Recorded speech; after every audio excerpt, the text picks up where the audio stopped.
was crying earlier, and then I was like, no, I want to do a second take on this because that's just what I do. So this is the social diary. And yeah, so I was sitting in bed, and I just like yesterday it was like a really really low period for me. So, and I'm convinced I have bipolar, but it's fine. I think I'm also just hormonal. But at the same time, I was in bed today, and I don't know. I just was sitting here, and I was just thinking, I think a lot, all right? I was thinking about just like how I got here. Like I I just so I went on a date a couple days ago, and it just threw me through another like wave, and it's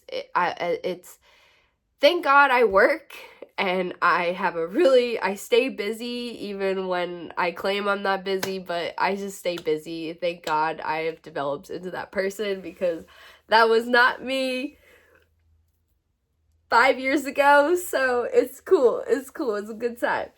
But yeah, so I was sitting in bed, and I was reflecting a lot on my life, because I'm just like, God, how did I get here? Because I'm just not the same person that I was back in 2019. Like 2019, whatever happened during the pandemic, I just gave up. I don't know. I was excited about life, and then my life completely changed, because I just, yeah. So so I go back, and I'm like, all right, what happened? So I back in 2019, I eventually moved out, and I lived by myself. I have not by myself. I stopped saying live by yourself. You did not, girl. You did not live by yourself. Um, I lived with a roommate, and so I lived there for about a year, and by myself. My parents moved to Florida, and I just was like, nope, I'm gonna stay in PA. I was working this pharmaceutical job, and I was doing good. I was going on year 2, and I was like, I'm keeping up my bills. I pay all my rent on time. I have paid my phone bill, my car bill, and I was like, I'm killing it. I'm doing it. And then during that time, like, I was just finding people left and right to kind of like socialize with. They weren't the greatest people, but I was out there doing it. I was just hanging out with people, not doing great things, and just living life, figuring it out. And then I was just like, yep, I'm gonna do this the rest of my life. I'm gonna be a cashier, not a pharmacist. But then my parents were like, called me up, and they were like, move to Florida.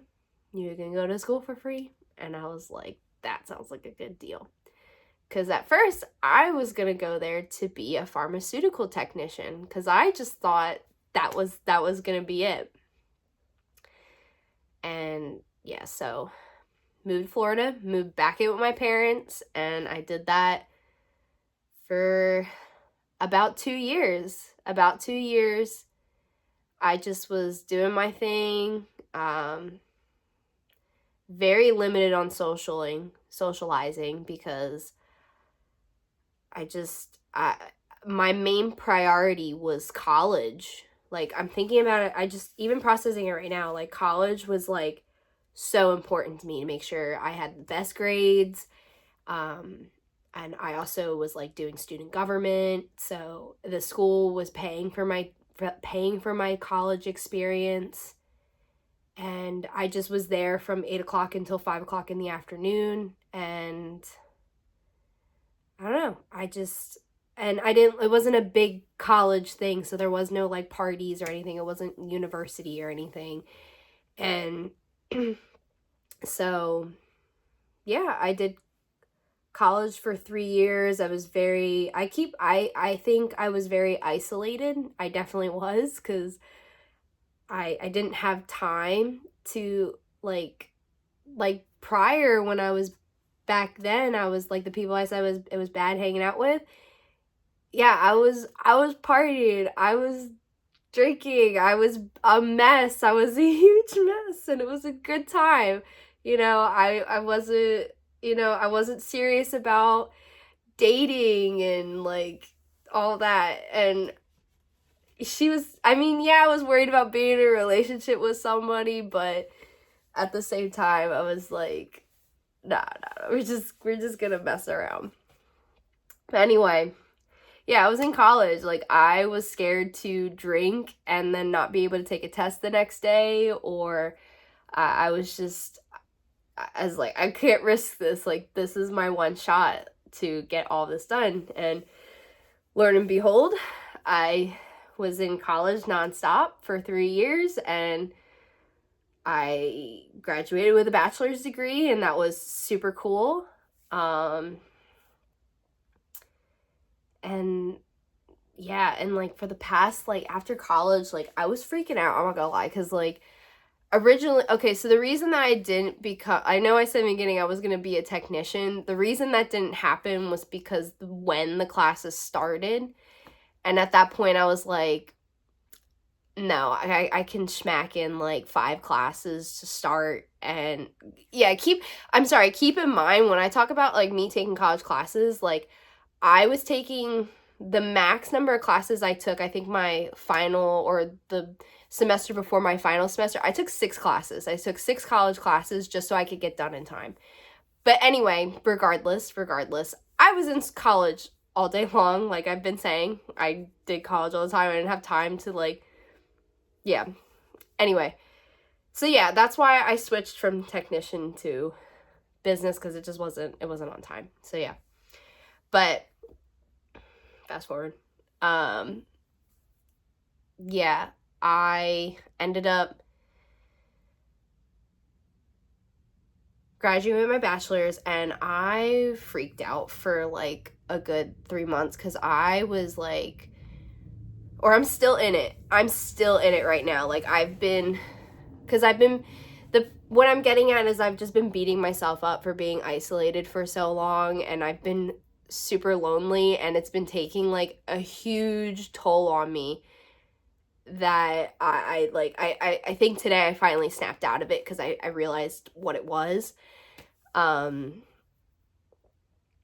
But yeah, I've been panicking for like months on getting a job. Like I have done so many different jobs. Like I was fortunate enough to go to college for free, was not fortunate to get a job like right out of college. So yeah, this is what I've been doing. And I didn't have time to go to an internship because I did everything right, and I was living by myself in my own apartment by the time I graduated. Like now I have a much bigger like I officially now live by myself. I've been living by myself for about a year, and that's been really cool. Super amazing, and I love that for myself. But when I had to buckle down and get a job, I had 3 jobs, okay? Well, right now I have 3 jobs, because I signed up to be a substitute teacher. I worked in retail.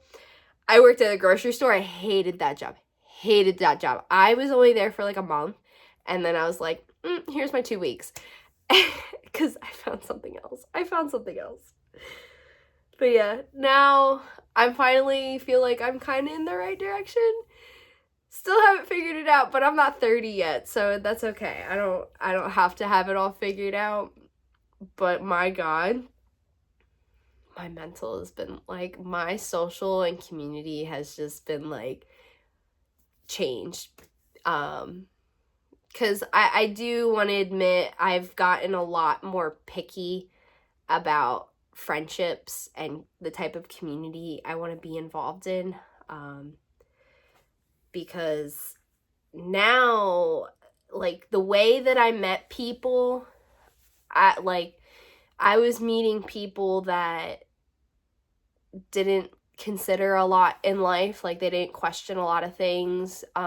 They function a lot on emotion to get them through life. But unfortunately, I no longer think emotionally anymore. I've developed to be a little bit more logistic or logical about things and why I do things. Because the people I hung out with when I was younger, they were alcoholics and mainly drug addicts, and college made me sober. College made me so sober. So it's like really hard for me to partake in things because substances and alcohol diminish a lot of deep subconscious realizations, and it doesn't allow people to change or deal with their problems. They end up just complaining about them, and I'm sorry, I can't be around people that complain. It messes with like, I have bad days. Like, life, I totally understand. Life is terrible and horrible, but life is also, in the same breath, very short, and you can sit in that sadness, but don't sit there too long. That's my belief, that's my philosophy. Like, there, you can definitely have your bad days, but they can't be too long, because it affects everybody that's around you, and it repeats its repetitive behavior. That's not it's not how, it's just not how I want to live my life. It's anyone else, anyone can live their life however they want. It's not how I'm gonna live my life. It's not how I'm gonna live my life. So that's all I'm gonna say about that. But yeah, so, and what got me to my enlightenment and everything like that, because Navy's working hard today. I hear that. But yeah, to kind of get me out of the funk today, I was noticing on TikTok that it just, like,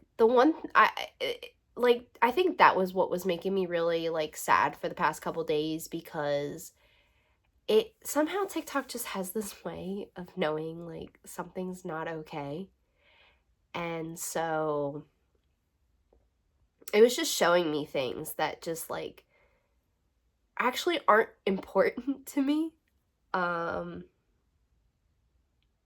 I ended up just deleting the whole TikTok account at this point, which partially makes me sad, because a lot of it was back from 2019 up until today. So I lost a lot of what was me back then. So I'm not gonna really remember who that girl was a couple years ago, which isn't a bad thing, but at the same time, I've removed a part of me that no one else has to deal with anymore. But anyway, what was I talking about? My enlightenment. Yeah, my enlightenment. Because I realized TikTok was bad because I was reading a book. I was reading a book today, and that's what I'm leading up to. Like, I want to get back into reading, whether it's fiction or nonfiction. But today I read something. I don't know what it's called. It's more like an advice book. I don't know if that's, like, it's not really, it's like nonfiction. I believe it would be considered nonfiction. But yeah, this is the book. The Subtle Art of Not Giving a Fuck. And I love this book because it touches on a lot of things that I learned in college as well. Like, it talks about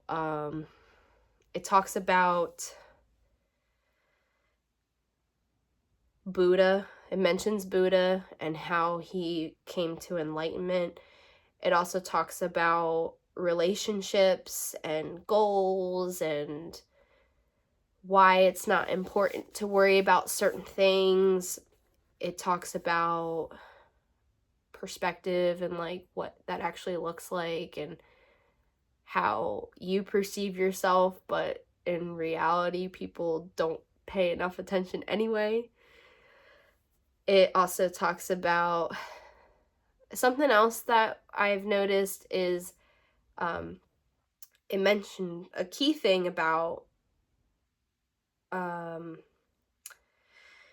celebrities and how they talk about how important you are and how you are so important and you're gonna do great things, and an expectation that's constantly in our faces. I loved that it also talks about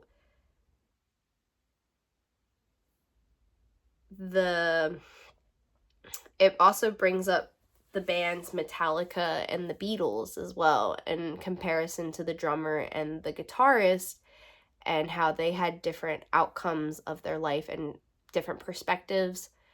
If you don't know, the original guitarist for the Metallica band was fired, and he was so upset, he went and made his own band. Still was very successful, but he didn't make as much money as the Metallica band did, and he still said in an interview that he was upset. And then on the flip side, there was the Beatles, and they had a really hot drummer named Pete, who ended up getting replaced with Ringo because Pete was hot and the band members didn't like that, so they were like, fire him. And so their manager fired him. He still went off to travel the world as a band artist, but he wasn't like as upset about it as like the guy from the guitarist from Metallica, and his whole perspective shifted because he was like, I got married, I had kids, and like I still did my thing. Hold on. It's another plane. But yeah, the book helped me because like I said, I've just been very sad. I've been a little crying, and that's okay. Life is not perfect. Actually, quite sucks a majority of the time. It's very boring. Life is so boring. But you can't be consistently reaching for those highs all the time because it's just not good for your ego. And it doesn't make you fulfilled either. It's not a true goal to be happy all the time. And yeah, I'm getting very close to being me again after 4 years. I haven't made a YouTube video in so long. Oh my goodness. Ooh, I'm very happy. I'm very excited. And I'm very grateful to my friends who have just gotten to witness this. Like, apologies to my friends that have to hear the same BS on repeat. But like, that's just me right now. It's not going to be the same in the next 10 years, and that's going to be great. That's going to be a great time. I'm going to be dealing with some total other things in life, and I'm going to be happy. But yeah. Thanks for watching me. This is my life, and you probably won't hear from me for another couple years ever again. And no one's probably gonna watch this, and that's okay, because this is for me to watch anyway. Yeah, this is gonna be for me to watch in the next 10 years. So, hello, future me. I love you so much right now, and I can't wait to see you in the future. And, you know, little me had no idea what was gonna happen in the next couple years. She had no idea. She was a ditz. We're still a ditz, but we're just a little bit better now. Like, we're a little bit more self-aware about life and people and body language and all that jazz. So, yeah. Future me, you're killing it. I don't know what you're doing right now, but that's okay. You're killing it. We know you're doing it. So, yeah. Bye.